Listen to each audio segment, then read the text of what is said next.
2022 was a big year for the Black Series, and I made a video last week of all of the worst, most disappointing releases of 2022. And in this video, I'm going to focus on all of my favorite parts of the Black Series in 2022. So this is not only going to be a list of my favorite figures of the year, but also just exciting announcements, customs that I got from other collectors, or just other little positive things that happened throughout the year. So let's actually start with the fact that distribution got much better in 2022. All through the pandemic, it was really difficult to find Black Series figures. It's still not super common to find a new figure that you're looking for right on the shelf at Target the first day it comes out, but it was pretty uncommon for a figure to be hard to get for a very long period of time. So, previously we would have pre-orders that would sell out within minutes of them going online and then just never went back in stock, and then, they were, never available again for a reasonable price. I'm thinking about like the Walgreens Obi-Wan Kenobi from a couple years ago that, just showed up at stores and either you found it or you didn't, and otherwise you had to pay $80 to $100 on the aftermarket. So I did a poll on my Instagram story of what was the hardest figure to find in 2022, and I really didn't get a solid answer. It seemed like, certain people had trouble finding certain things in stores if that's where they were looking, but if you were buying online, like I think most of us do, or even just like getting Walgreens exclusives was pretty easy this year. So at first, certain things are hard to find, right when they come out, but I don't think there were any figures in 2022 that if you missed that first initial pre-order that you were screwed. I think everything eventually was available to find at retail price pretty easily. And certain figures are still really hard to get now, like Bad Batch Hunter, but this was pretty available for a long time when it first came out, and you could find this at retail price for quite a while. So that I'm not really referring to things that are hard to find now due to demand increasing over time, but rather stuff that was just, impossible to find from the get-go and never got easier. And I think because so many new collectors got into the line during the pandemic, for instance, the Star Wars The Black Series subreddit had only 6,000 members when I joined back at the end of 2019. Now it's up to 21,000 members just 3 years later. So I think production of these figures was really ramped up in 2020 to 2021 to meet demand, but I think a lot of that demand has sort of died off, which actually makes getting figures a lot easier and a lot cheaper for those of us that are still collecting. For instance, there was a huge Hasbro Pulse sale during the summer. Dorkside went out of business and had some great deals, and then during Black Friday, Amazon had figures, brand new figures as low as like $10 each. I got a bunch of Figure and Dans for about $11 each and built out that Cantina band. This was my haul from the Hasbro Pulse sale back in June. This was about $200 worth of figures. I paid about $10 each for these. Now, hopefully these heavily clearanced figures, especially new figures, is a sign that just there's a lot of people collecting now. And, they're making a lot of figures, but hopefully they're selling a lot at retail price as well, because obviously we want the line to be healthy and to continue. And profitability and growth are definitely two things that are required for the success of a line. But it looks like things have just gotten easier to find and easier to find on sale as well. So I think both of those things are good things for Black Series collectors. Another great thing to come out of the Black Series in 2022 were new figures or announcements that are redos of older figures. So for instance, this Return of the Jedi Luke, which I know he's in Mandalorian packaging here, that's always going to sell well, but we are getting an older figure that is completely retooled from the ground up, and I think that little things like this show that the Black Series has plans for years into the future. Some people have been pretty negative lately, saying that, the Black Series is circling the drain, just waiting for it to die, especially with the plastic-free packaging and that sort of thing, but I think certain decisions, for instance, the complete new retooling of R2-D2, shows that not only, are they revisiting older characters and just trying to bring them up to speed, but making an entirely new mold for something like R2-D2, that they are just going to reuse that mold over and over again and put out a bunch of astromech droids for years into the future, and so I think that just is a good sign for the Black Series. I don't think they would be investing in new tooling for existing figures if they thought, that the line would be dead within a year or two. Revenge of the Sith Obi-Wan, Farm Boy Luke, these are all figures that could use some new tooling, and this newly retooled R2-D2 just really gives me hope that we'll be seeing older figures revisited in the future. By the way, if you guys are enjoying this video, please hit that subscribe button. I'm always doing news and reviews regarding Star Wars The Black Series. So 2022 was the 20th anniversary of Attack of the Clones, and a lot of collectors like myself were in our late 20s, early 30s, and we grew up with the prequels, and more importantly, we grew up with the prequel figures around ages 8 to 12, and so these Phantom Menace Attack of the Clones figures are so ingrained in my, in my memory, and it just hit me right in the nostalgia. So we were pretty disappointed to see that Hasbro kind of completely ignored the 20th anniversary of Attack of the Clones. I think this kind of has to do with the pandemic and being able to get the figures out in time. But what they're doing instead, I actually think is a great workaround, and I think is actually a better overall result, is that we're doing a 20th anniversary of the Clone Wars era. So this is starting with the 2003 Tartakovsky Clone Wars TV series, which was animated. And we did get 3 figures. We got Mace Windu, the ARC Trooper, and General Grievous from this series. And I know there's a huge amount of nostalgia attached to this series. TVC has been getting a ton of ARC Trooper figures, so I wouldn't be surprised to see that ARC Trooper mold getting used over and over again until we run out of colors. But anyway, hearing Hasbro make a commitment to the Clone Wars era is just really exciting for all collectors. So that was definitely one of my favorite moments of the Black Series in 2022, is getting these announcements. I also was really happy to see that the Death Watch Mando received a new mold. Like I said before, seeing updated tooling for sculpts that need a little bit of updating is really nice to see, and this Mando is just like so above and beyond the other Mandalorians we've gotten before. Just comparing it to like the Clone Wars one that we got a few years ago, it is just in a whole league of its own, and I think we're going to get a ton of new Mandalorians, especially with season 3 of The Mandalorian coming out. In that trailer we saw a ton of Mandos of all different colors in that, but this figure definitely goes on my list of favorite things from 2022, and I am excited to see this mold used over and over again until I die. Sorry, I should have thought of the end of that sentence before I started it.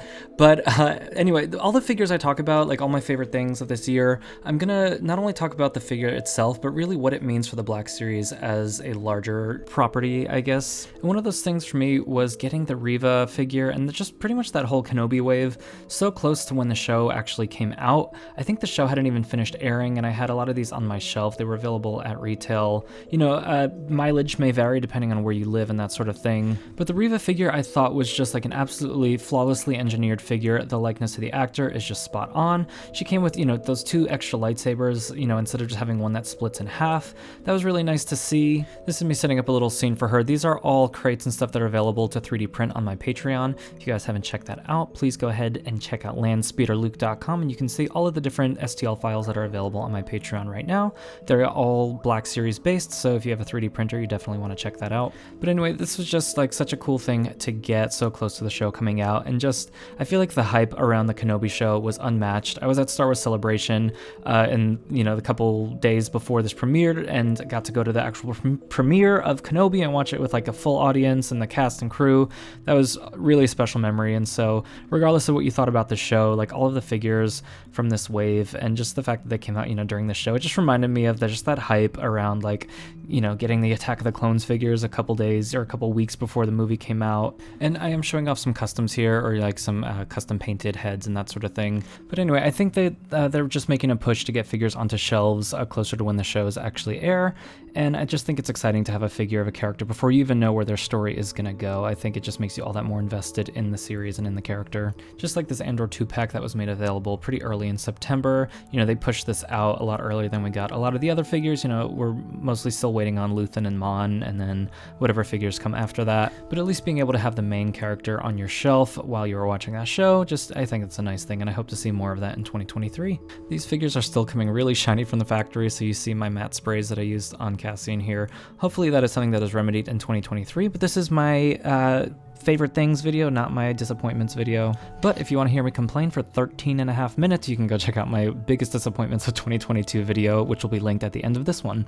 So just like that Andor figure, I do a lot of customizing on a lot of my figures, you know, some weathering, dark washing, all of that. If you're interested in that, I do have a lot of videos on my channel just kind of showing that process in a way that's very beginner friendly. So if you're curious about getting into this kind of customizing, go ahead and check those videos out on my channel. Okay, so now in no particular order, I'm just gonna kind of blast through a lot of my favorite figures that I got in 2023. Some of these are actually customs from other people in the community. My, you know, top Black Series releases of the year are very similar to a lot of other people's top 10 lists, you know, that Ahsoka Tano, the Fennec Shan, Death Watch Mando. So to avoid being redundant, here are just a bunch of random figures that I really liked in 2022.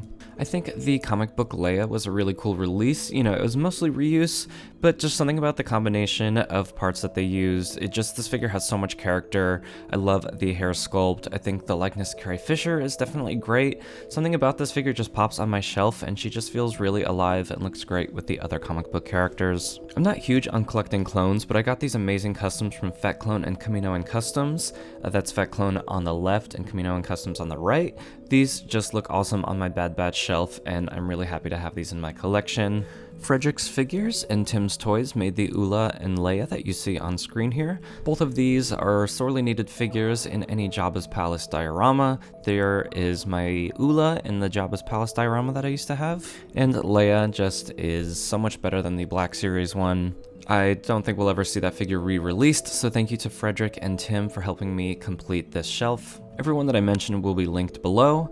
Also from Frederick is this incredible Max Rebo band. This was printed by Failed Imagineers. I found these files on CG Trader. They're absolutely incredible. They print great at 1/12 scale, and Frederick's incredible paintwork just also really helps these pop on my shelf. Speaking of musicians, the Nayland Shield Deluxe release was one of the coolest releases of the year. You know, these kinds of deluxe figures are what we have been waiting for in the Black Series, just loaded with extra hands, accessories, that sort of thing. I hope that we see a lot more of this kind of stuff in the Black Series, and I think, you know, I never saw this figure discounted, and so I think that's a pretty good sign that maybe it sold pretty well, especially at the slightly higher deluxe price point. Also at a deluxe price point was the Black Series Dark Trooper.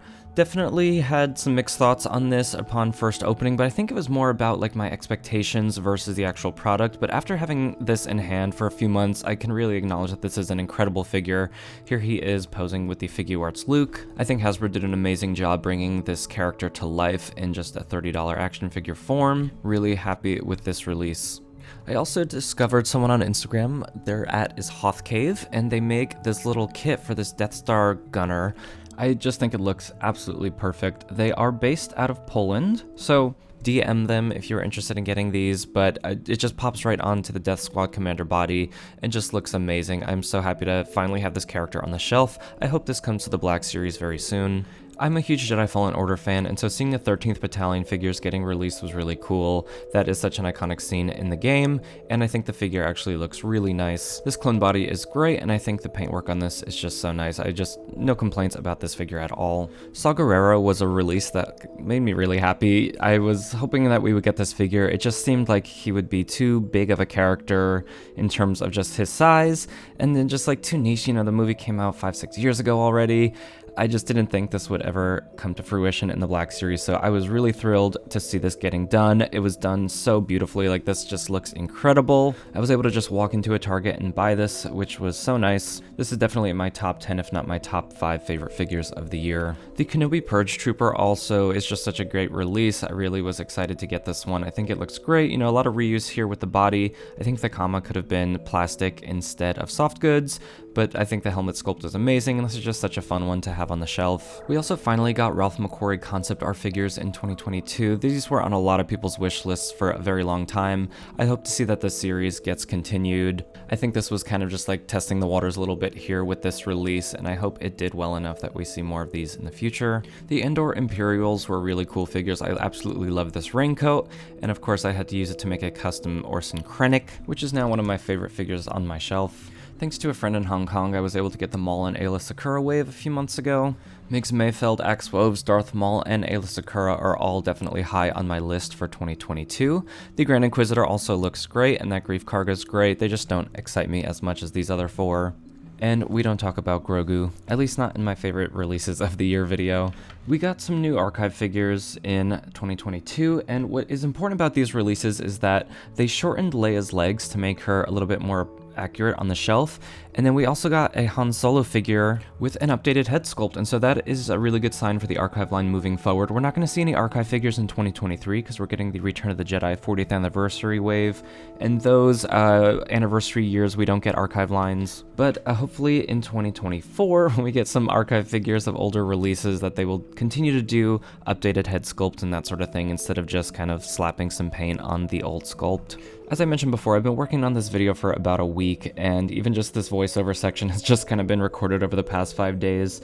It really has changed from where I initially thought this video was gonna go, so if you're still watching, thank you for sticking around, and more importantly, thank you for an amazing first 6 months on YouTube. I'm so grateful for each and every one of you that has come back week after week to watch my reviews or my painting videos or whatever you happen to be here for. Having created this channel is definitely one of my favorite things of 2022, and I'm just so grateful for all of you for being here. And for everyone that has been on my Patreon for the last 2 years for 3D printing files, thank you all for that as well. I have a lot of really exciting stuff coming in 2023. A bunch of my Instagram and YouTube friends have gotten really into 3D printing this past year, which has been really fun, like the Out of the Basement guys or Zach from the Black Series Cantina podcast. If you are a collector, I think 3D printing is just like an amazing supplement to that hobby, and everyone that tries it says that it's way easier than they thought it would be, including when I started just over 2 years ago.